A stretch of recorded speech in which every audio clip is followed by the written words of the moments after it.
This podcast details true crime cases. It contains adult themes and may contain descriptions of violence. It is not intended for children. Listener discretion is advised.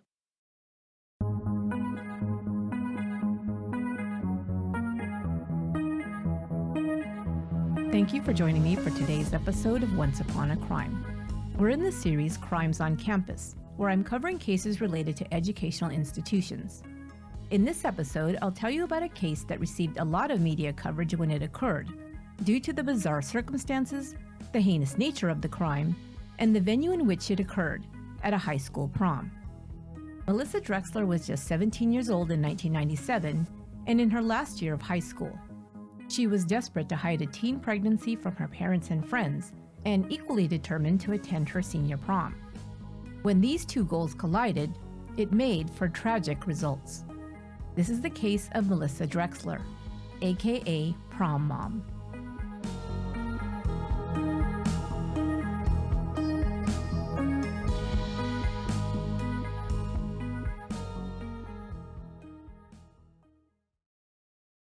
Note, this episode was originally released for Patreon members only.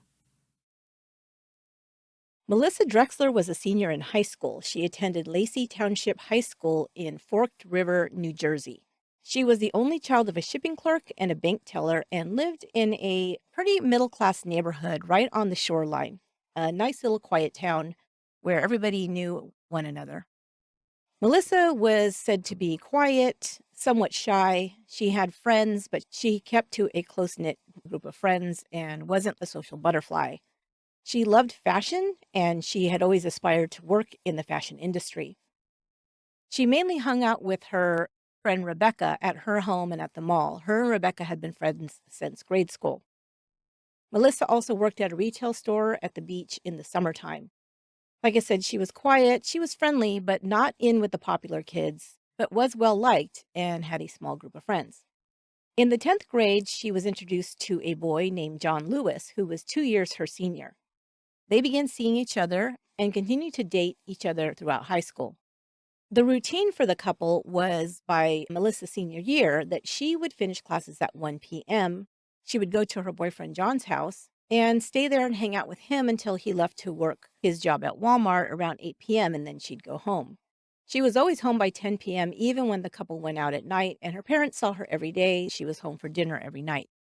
Melissa had no behavior problems, no reports of drugs, alcohol abuse, and was a fairly good student.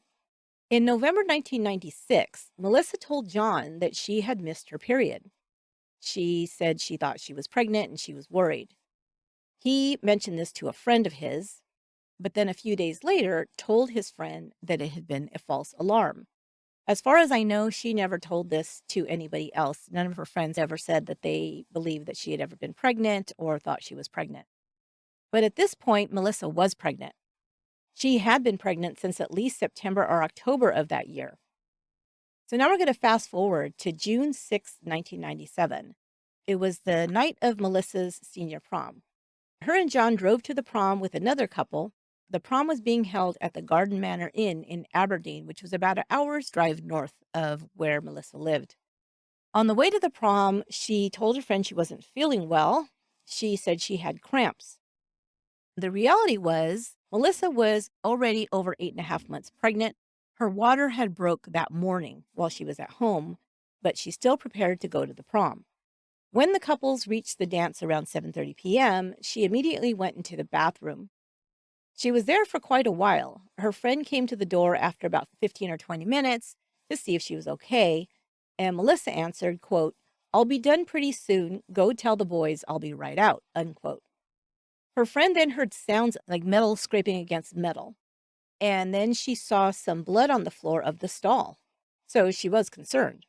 Melissa appeared to be trying to wipe it away with her foot, like with her shoe. Melissa had delivered a baby in about 20 minutes in the bathroom stall upon arriving at the prom. The way that we understand it is that she went to the bathroom and basically delivered the baby into the toilet. At least that was her story.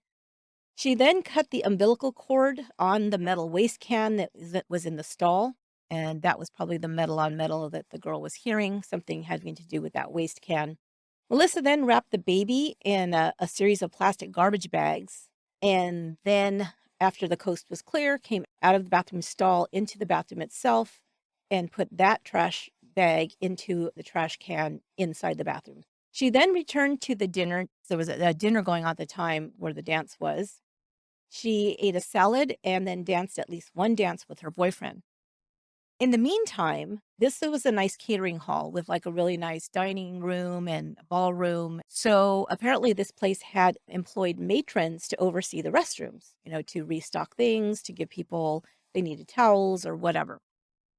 Well, the matron had gone into the restroom and seen this. She's about to clean it up. And then she put some soiled towels into a plastic bag in the bathroom trash can. And then it was full. So she went to take the trash bag out of that wastebasket and take it outside to dump it into the trash bin. On her way there, she noticed that this trash bag was very heavy. And so she was suspicious and she called over another worker, a male maintenance worker. He picked up the trash bag and also noticed that it was heavy, decided he was going to look inside. When he looked inside the trash bag, he saw another trash bag, and inside of that, he opened it up, was the body of a baby.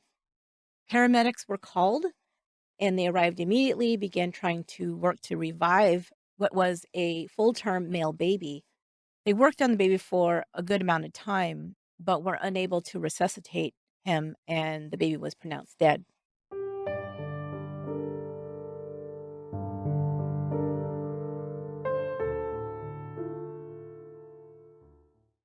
Meanwhile, inside back in the prom, worried, some of the girls who'd been with Melissa earlier and then heard about the bloody stall reported it to some teachers at the prom, teachers who came as chaperones or what have you. They said Melissa was in the bathroom. They found a lot of blood in the bathroom. We think something's wrong. A teacher then went to Melissa and questioned her about this, and she said that she had just experienced a heavy menstrual flow. So a few minutes after the teacher approached Melissa, the baby was discovered outside on the way to the trash dumpster. Once this discovery was made, the teachers approached Melissa again, and she admitted at that point that she had given birth. She was taken away, I believe, to another room because the authorities were on their way after this discovery was made, or maybe were already there. Her boyfriend at that time was sitting inside at the prom by himself at the table, waiting for his girlfriend to come back. The school principal came to him and told him, "Your girlfriend just had a baby." John was shocked and said that that couldn't be true. Well, like, what are you talking about? Melissa then was transferred to the hospital to be examined. Her parents were called, and they also claimed no knowledge of their daughter being pregnant. Matter of fact, no one knew she was pregnant. Not family, not friends, not her best friend, not even her boyfriend knew. Some at first believed that maybe she hadn't known either. Her friend Rachel said they had gone to try prom dresses on not too long before, which she had already been 8 months or so pregnant almost. Her friend's mother was there as well, and she said, Melissa was trying on small sizes. She didn't look pregnant at all. Nothing made them suspect that she might be pregnant. Now, Melissa's not a big girl, but she's not a small girl. She's average size. She's about 5'7", and at the time she was about approximately 130 pounds. A lot of people would say somebody had to know. Somebody had to notice that this girl was pregnant. But a couple of things. You guys know how pregnancies run. Some people show right away. Some people don't show at all. And believe me, a very young girl may not show at all, especially if she's trying to hide it. Nobody's really paying attention. Wearing big baggy sweatshirts. Also, the younger you are, the less likely sometimes you are to show a pregnancy. I've had 2 children, and the first one, I was very young when I had her, and I was 6 months pregnant and was still wearing my regular clothes. And then I had my second baby years later, and, at 4 months, I looked, or I felt at least, like a balloon. So, the body when you're young is pretty remarkable. So it's possible she didn't show that much. She obviously wasn't telling anybody about it. And other people would say her parents had to know. She lived in the house with them. How did they not know? I would say that there are at least a couple of you out there who have stories about people that didn't tell anybody and nobody suspected, like even their own parents. I knew a person, I didn't know her when she was pregnant, but I knew her after and heard the story about how she lived home with her parents and was pregnant and didn't want to tell them. She wasn't a high schooler, but she was young, like maybe 19, 18, 19, something like that. Didn't want to tell her parents. Maybe they were strict, I don't know. And they had no clue until the night she went into labor. So, of course, we know this is dangerous because you're not getting any prenatal care. You're not probably taking vitamins that you need. You're probably not taking all the precautions you need to have a healthy baby. But by all accounts, this baby looked to be born full term and healthy. But that will be the question here in just a minute.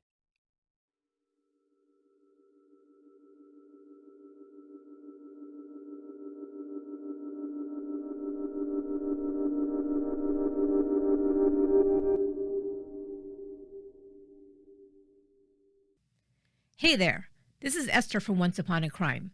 A big thank you to all our new YouTube subscribers. If you like what you're seeing, make sure to tell a friend and share the true crime stories. Another way to support our show and keep getting Once Upon a Crime on YouTube is to buy me a coffee. Click on the link in the description box below to donate a couple of bucks to the show. Any amount is appreciated. You will have my undying gratitude. Thanks. The first indication we get of the condition of the baby was the autopsy. The medical examiner concluded that it was a full-term baby boy weighing 6 pounds. The medical examiner also established the cause of death as, quote, asphyxia due to manual strangulation and obstruction of the external airway orifices, unquote. He said he could not determine if the baby was dead or alive when placed in the bag, and this will continue to be the debate. Did the baby smother because it was put in the plastic bag, or did she smother the baby before putting it in the plastic bag in some way? The medical examiner, in his opinion, was certain that the baby was alive after birth.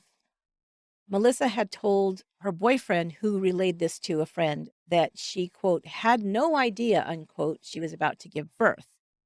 She told her boyfriend that she had gone to the bathroom as normal, was shocked when she basically pushed out a baby. The baby was born dead. She panicked and placed the body in a trash bag. She went further to explain basically why the baby was dead. She said the baby's umbilical cord was wrapped around the neck and the baby was born blue. This, the medical examiner, was not true at all. He believed that the baby had been born and was breathing because air had been found in the baby's lungs and intestines. Melissa Drexler was charged with murder, and the sentence carried a possible sentence of 30 years to life. She was released to her parents on a $50,000 bond. Now, about this time, the media got a hold of this story of an 18-year-old high schooler who went to the prom, delivered a baby in the bathroom, likely smothered it, put it in the trash can, and resumed enjoying the dance. She was dubbed by the media around the world in headlines as Prom Mom and was talked about all over the news programs and crime programs. Her family hired her defense attorneys. They also hired Dr. Michael Bodden to conduct a separate autopsy that was paid for, of course, by the defense. And you might have heard Dr. Michael Bodden. He's a pretty well-known pathologist. He has done examinations on lots of high-profile cases.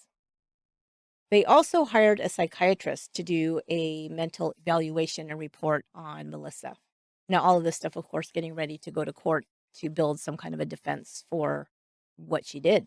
Dr. Bodden would say that the autopsy findings were ambiguous as to whether the baby was alive because of the resuscitation efforts performed on him. So when the paramedics came and, of course, they tried to revive the baby by giving oxygen and all of this, he said that's how there was air in the lungs and in the intestines.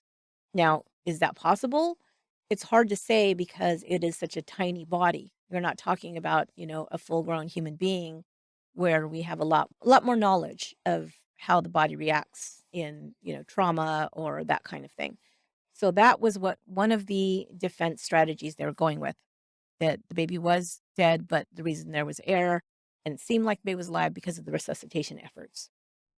They also said that the birth process alone could have caused additional changes that were found in the medical examination. They didn't quite go into detail on that. That was something that, again, they were putting out there before getting ready for trial. So overall, he said it was a difficult death to determine what had happened.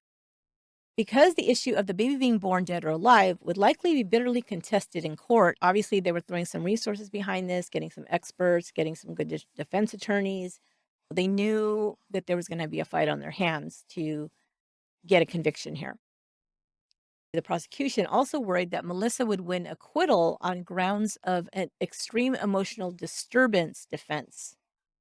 I mean, obviously, they could say, hey, this teenager never told anybody she was pregnant and delivered the baby at the prom. She probably panicked. Then she basically would skate on the charges. Well, they didn't want that to happen because they did believe that she was culpable and she knew what she was doing.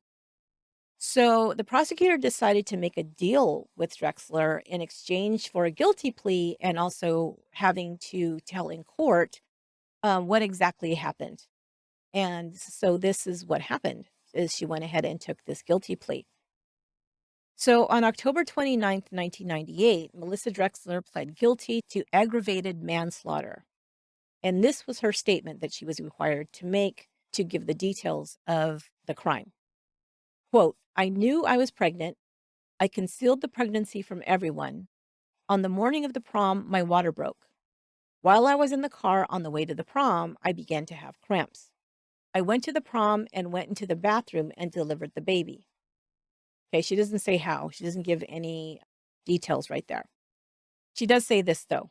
Quote, the baby was born alive. I knowingly took the baby out of the toilet and wrapped a series of garbage bags around the baby. I then placed the baby in another garbage bag, knotted it closed, and threw it in the trash can. I was aware of what I was doing at the time when I placed the baby in the bag, and I was further aware that what I did would most certainly result in the death of the baby, unquote. So she had to cop to that to take the plea. She couldn't say, I did it, but it was an accident or any of that. They weren't going to give her a deal for that. She didn't admit to manually strangling the baby.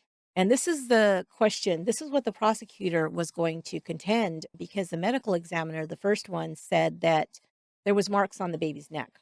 Again, it was going to be difficult to prove exactly what happened.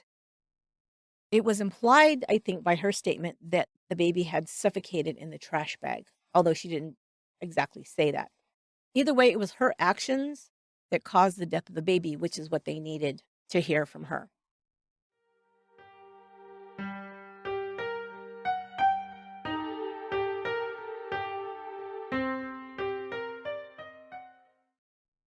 Here's my thought about this.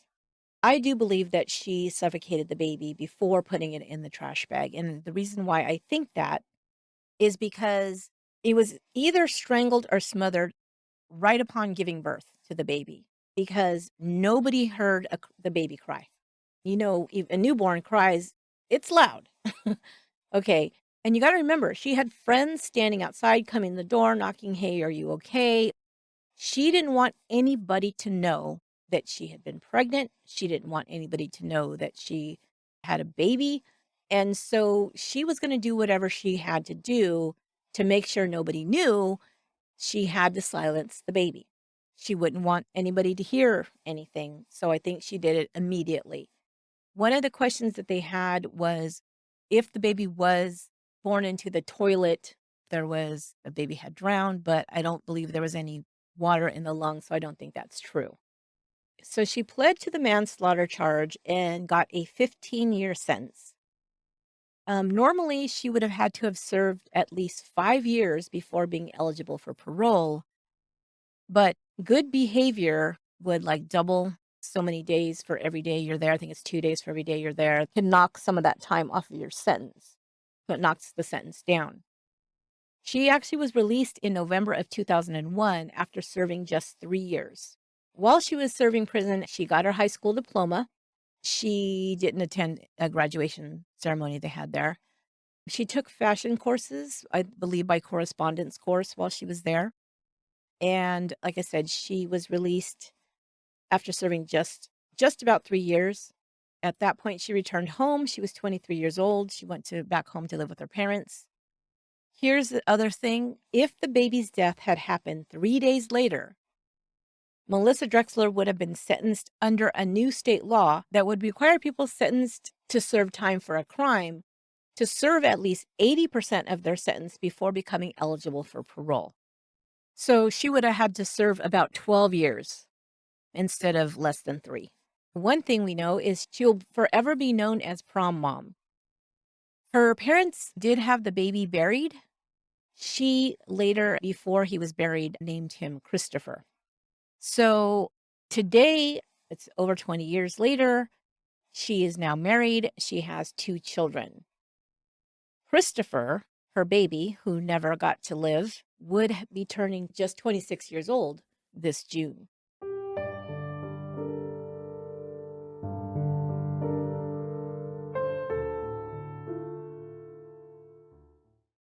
So what do we think about Prom Mom? Was she scared? Was she in denial? Was she mentally ill?